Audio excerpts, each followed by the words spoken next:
Imagine filling up your car at just 10% of what you would normally pay, save on tax, and do your part in tackling air pollution. These are some of the perks for electric vehicle or EV owners in Indonesia. But it does come with a rather big catch. Almost double of the current combustion engine vehicles, lacking of infrastructure. Samuel, who works in finance, has been weighing up the pros and cons of going electric. EVs benefit from government subsidies and tax breaks. In terms of fuel economy, electric vehicles also outperform conventional engines. Charging an EV per kilometer works out to 200 rupiah versus 2,000 rupiah or 13 US cents to fill up an ICE. Despite the savings, Samuel, like many others, is holding off due to the lofty price tag.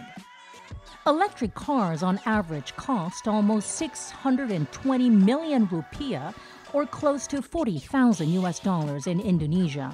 That's almost 50% more than the price for an internal combustion engine vehicle. The price point is simply out of reach for the majority, given that an average salary for a university graduate in a professional job is less than 400 US dollars. The main problem for Indonesian as of now to shift to EV is basically the vehicle cost. I'm considering to get one, probably next year. One entry level just for commute purposes. Oh yeah, odd and even license plate, yeah. But with EV, you don't need to think whether your license plate is odd or even. For those who can afford to go electric, EVs are attractive as they are exempt from the odd-even number traffic control scheme in heavily congested Jakarta. This was also one of the key factors that sways Shinta, a tech leader who decided to move up her plans to sign up for one instead of holding out for more generous stimulus next year. Purchasing an EV in Indonesia comes with an incentive from the government, such as the tax break. So the VAT would be only 1% instead of the 11%. So the government is actually subsidizing 10% of the VAT.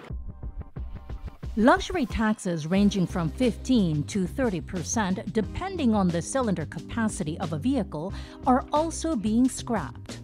As a result, Shinta will be saving nearly 35% when she receives her first EV around September, and she is optimistic about the road ahead.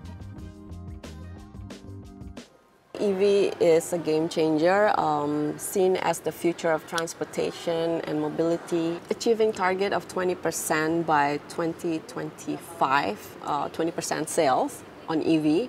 It's quite ambitious, but it's feasible. What's important is the development of the infrastructure itself, and then probably provide more incentive, and definitely the consumer education is really, really important. Transportation accounts for a quarter of carbon emissions in Southeast Asia's largest greenhouse gas emitter. Smog has long plagued Jakarta, but the air quality went from bad to worst last year, with Jakarta topping studies as the world's most polluted city. A year is spending about $300 million for respiratory diseases outside COVID. Maybe the government needs to give much more subsidy, but the second thing also, health is a cost, and health is also a luxury these days, right? Given the sense of health urgency post-COVID, Bakri & Brothers has thrown its hat into electrifying public transport. Now, the good thing about buses and also trucks is that one charging station can handle 5 or 6 buses. And then 1.5 hours charging can go to like 300 kilometers. Yes, infrastructure has to be built and we have to start somewhere. We have to solve this two-wheeler challenge as well, because the opportunity is big, 120 million riders in Indonesia.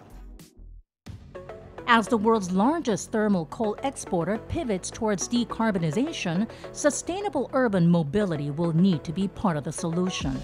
For a start, Bakri's electric bus subsidiary, VKTR or Victor, has more than 60 electric buses running in Jakarta, a tiny fraction among some 10,000 buses in the capital.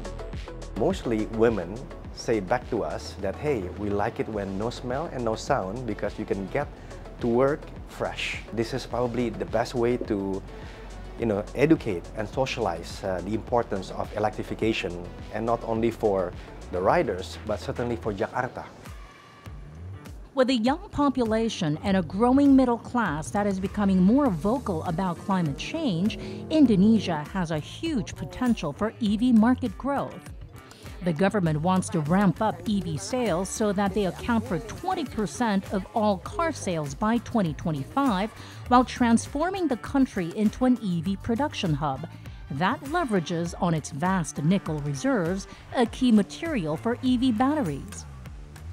Separately, financial incentives worth 7 trillion rupiah, or nearly $450 million are being rolled out for electric motorbike purchases or conversions. Out of 280 million people, about half of them are millennials. They're saying the second biggest issue is climate change after corruption. The public really want change. So the blue sky scenario post-COVID is actually one of the reasons why electrification in Indonesia can actually do wonders. Electrification is a critical part of Indonesia's efforts to reach net zero by 2060, if not earlier. The path has so far been bumpy, with the country falling behind its clean energy targets in the past few years. But as entry-level EVs are being introduced from Vietnam at half the average prices this year, alongside cheaper localized versions, the lower priced range of lineup is expected to bring EVs closer to Indonesian consumers in their journey towards greener transport.